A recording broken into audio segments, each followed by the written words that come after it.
Hi everyone, it's Lucy from My Crazy Craft Life, and I'm here today with a design team post for Scrapping for Less. Today I'm going to be using a few products. The Mad for Plaid Fall Stamp Set from Photo Play.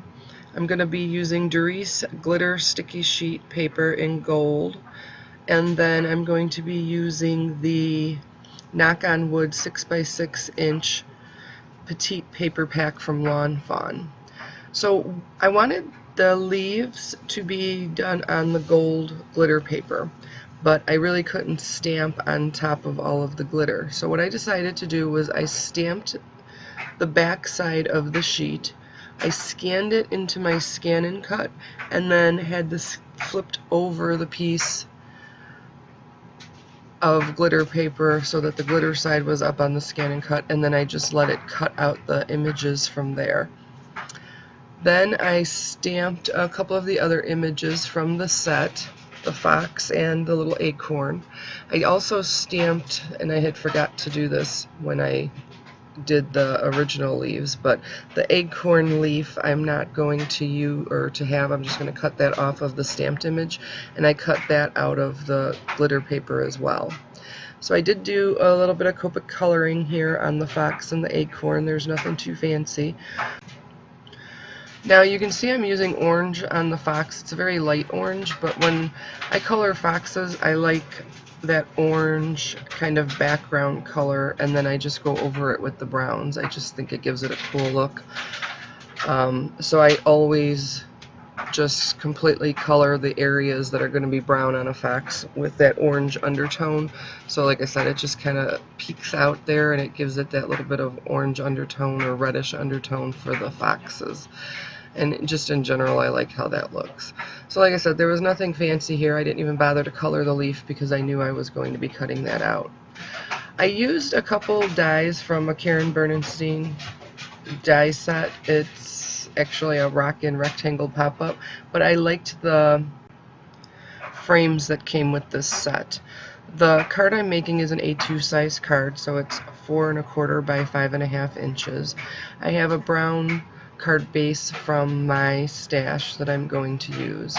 I take a piece of the orange pattern paper and I cut it down to 4 inches by 5 1/4, and then I use a couple of those frame dies from the set to cut out the yellow background in a larger frame or in a larger piece, and then the light brown color I used for that scalloped edged piece.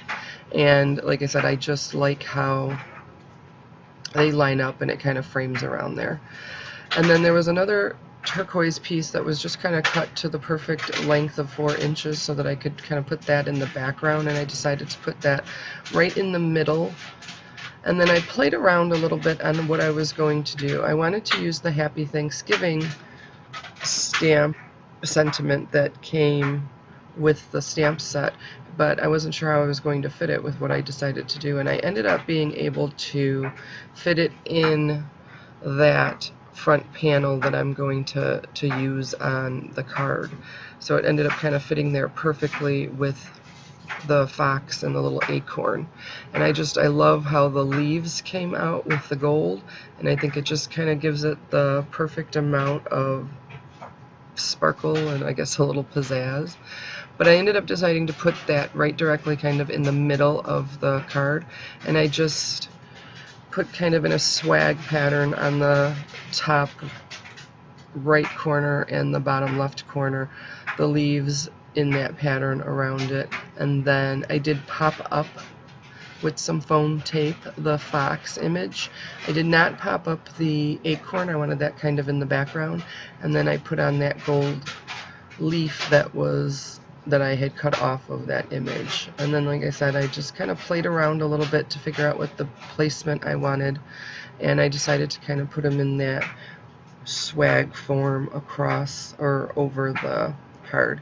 And I think, like I said, this card came out really cute. I wasn't sure how the leaves were going to turn out cutting them that way, and I didn't know if I was going to like not having any detail with the stamp in there, but I ended up liking it a lot.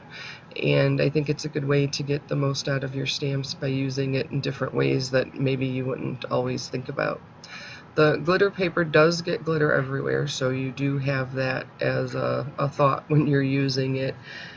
It's everywhere. I can't even say it's not that bad. I mean, it is. It gets everywhere. It's on the card. It's on my desk. But I just wiped it off with a baby wipe. It was not that big of a deal after the fact. And that is pretty much it for my card. I hope you enjoyed this. If you stick around at the end, you can watch a couple other videos from Scrapping for Less. Otherwise, thanks for stopping by and take care.